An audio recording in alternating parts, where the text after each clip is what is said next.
نحمده ونصلي على رسوله الكريم اما بعد اعوذ بالله السميع العليم من الشيطان الرجيم بسم الله الرحمن الرحيم يسألونك عن الخمر والميسر قل فيهما اسم كبير ومنافع للناس واسمهما أكبر من نفعهما ويسألونك ماذا ينفقون قل العفو كذلك يبين الله لكم الآيات لعلكم تتفكرون في الدنيا والآخرة ويسألونك عن اليتامى قل إصلاح لهم خير وإن تخالطوهم فإخوانكم والله يعلم المفسد من المصلح وَلَوْ شَاءَ اللَّهُ لَأَعْنَتَكُمْ إِنَّ اللَّهَ عَزِيزٌ حَكِيمٌ۔ حضرات محترم، گزشتہ آیات میں ان میں اور آئندہ بھی بہت سی ان باتوں کا تذکرہ ہے جو معاشرے کے اندر لوگوں نے نبی کریم صلی اللہ علیہ وسلم سے سوال کیے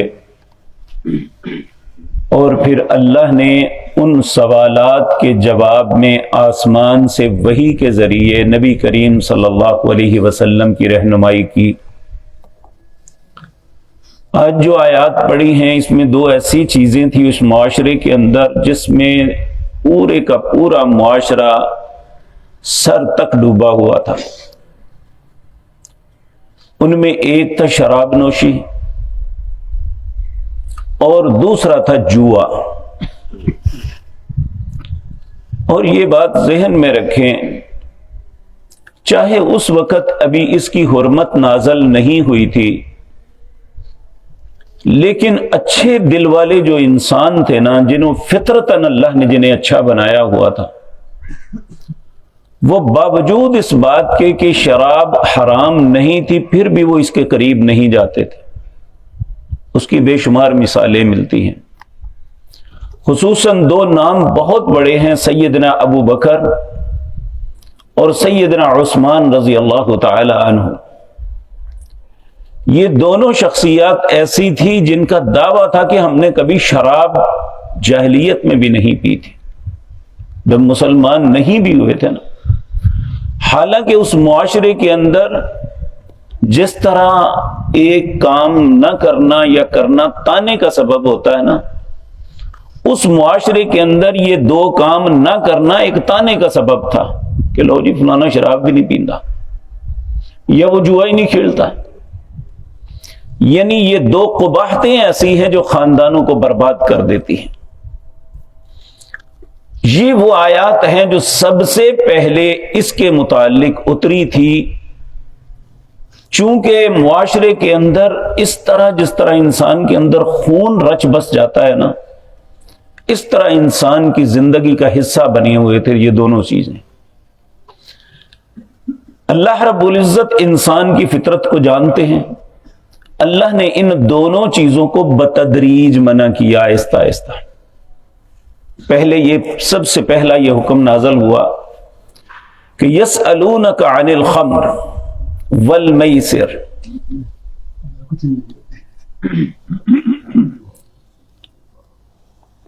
سوال کرتے ہیں آپ سے خمر کے متعلق۔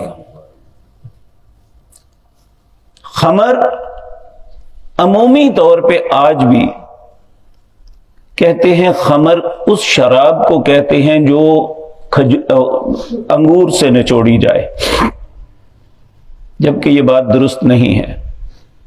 نبی کریم صلی اللہ علیہ وسلم کا ارشاد ہے، کل مسکر حرام، ہر کل خمر حرام، ہر جو خمر ہے شراب وہ حرام ہے۔ اور پھر آپ نے فرمایا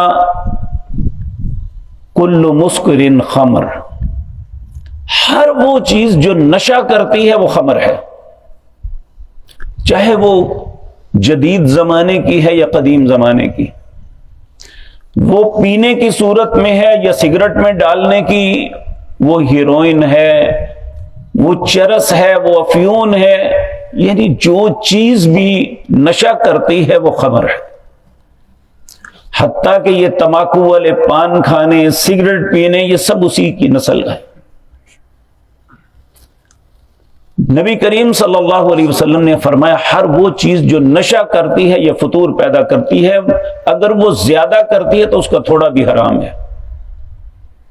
لیکن یہ پہلا حکم جو آیا وہ یہ تھا کہ یسألونک عن الخمر والمیسر قل، اے پیغمبر انہیں فرما دیجئے فیہما اسم کبیر، یہ گناہ بہت بڑا ہے، لیکن ومنافع للناس، لوگوں کے کچھ فائدے بھی ہیں، یعنی اس کو خرید و فروخت کرنا اور دوسرے معاملات میں. لیکن واسمہما اکبر، جو فائدہ ہے اس کے مقابلے میں گناہ اس کا بہت بڑا ہے. جس طرح کہ آج دیکھیں کہ بعض ادویات میں یہ چیزیں پڑتی ہیں، لیکن یہ انڈرسٹوڈ ہے کہ پہلے لوگ سکون آور چیزیں دیتے تھے کہ اس کو ذہنی سکون مل جائے، اور جب یہ دی جاتی ہیں تو وہ بذات خود ایک بیماری بن جاتی ہے. نبی کریم صلی اللہ علیہ وسلم نے فرمایا جس چیز کو اللہ نے حرام کیا ہے اس سے علاج بھی جائز نہیں ہے.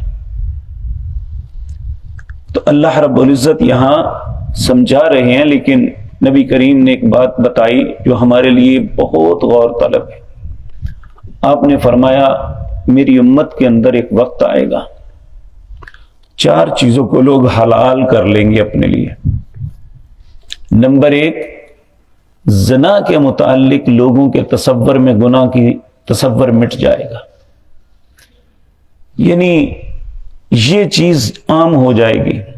اور شرمناک بات یہ ہے کہ میں کل یا پرسوں ایک انٹرویو کسی خاتون کا دیکھ رہا تھا، بظاہر وہ ایک بڑی فیشنیبل بے پرد سی عورت تھی.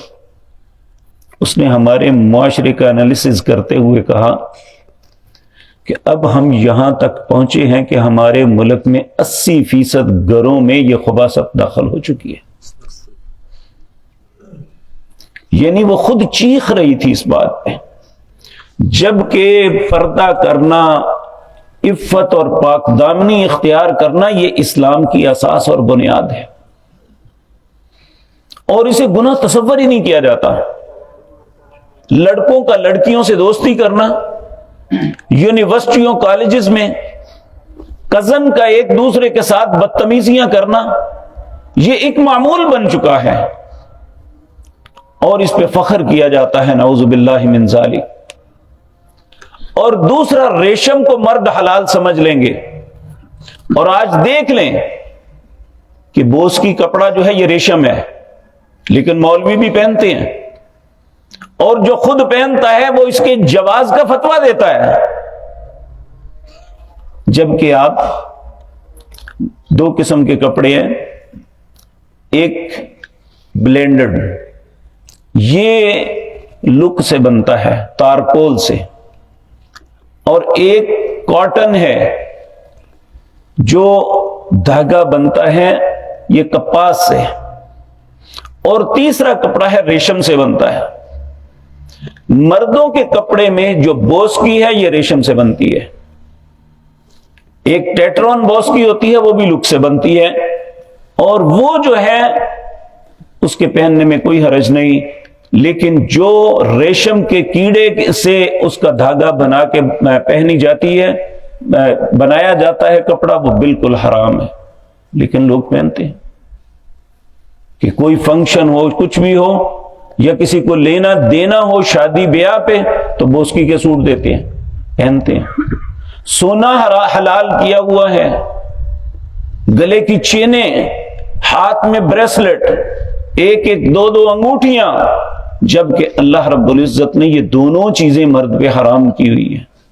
نبی کریم نے فرمایا قرب قیامت ان چیزوں کو حلال کر لیا جائے گا. اب خود اگر کسی نے کسی کو داماد بنانا ہے تو اس کی منگنی کے اوپر سونے کی انگوٹھی خود آگ کا انگارہ سسرال والے پہناتے ہیں بچے کو، اور وہ خوشی سے پہن لیتا ہے.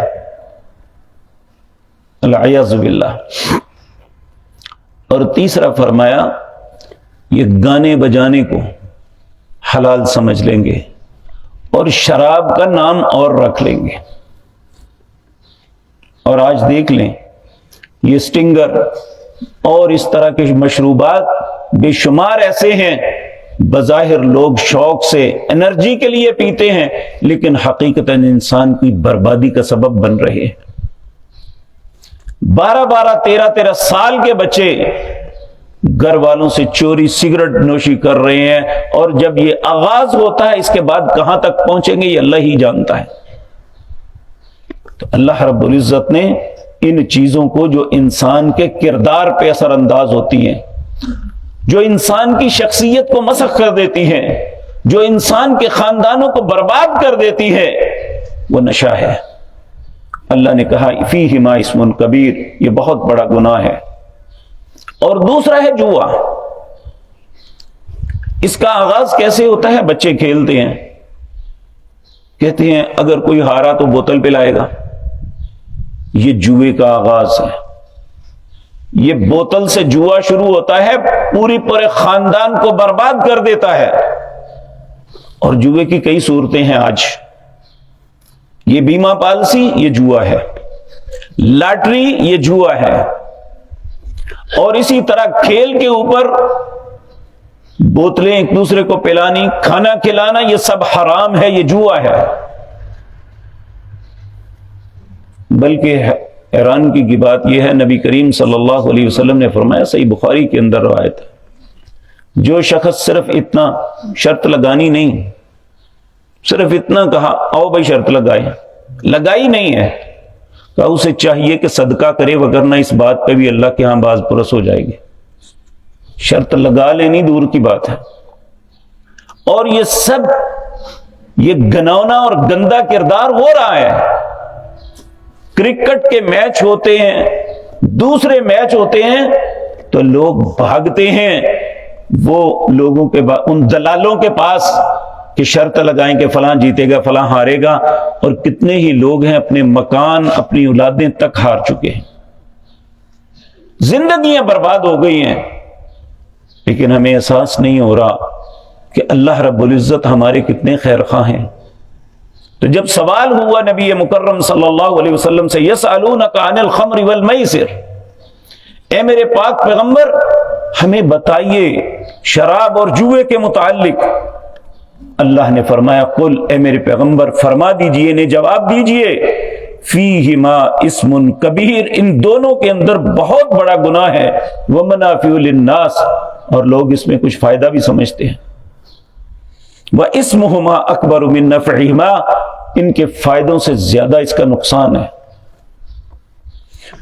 پھر فرمایا ویسألونک ماذا ينفقون، جوئے میں جو پیسے لگانے ہیں تو ویسے انسان وہاں پہ خرچ کرے جہاں جائز ہے، وہاں پہ اپنا پیسہ لگائے جہاں فائدہ ہو، کسی غریب کا بھلا ہو جائے۔